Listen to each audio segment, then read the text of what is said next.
ఇక్కడ పేదరిక నిర్మూలన లక్ష్యంగా కూడా రాష్ట్ర ప్రభుత్వం P4 కార్యక్రమాన్ని కూడా ప్రతిష్టాత్మకంగా అయితే అమలు చేస్తుంది.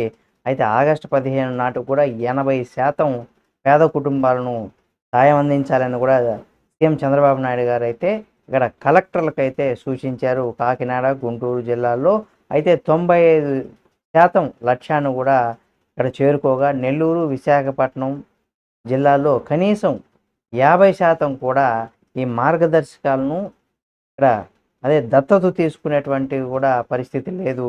అంటే తీసుకోలేదు కూడా.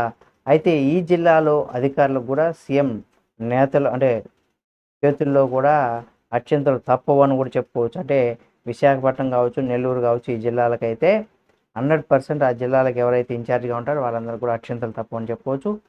చూద్దాం ఇది ఏ విధంగా సక్సెస్ అవుతుంది అనేది కూడా. ఈ వీడియో మీకు నచ్చితే లైక్ చేయండి. మరిన్ని వీడియోల కోసం మన Telugu focus TV channel subscribe చేసుకొని పక్కన ఉన్న బెల్ బటన్ ఒకటి మాత్రం మర్చిపోకండి.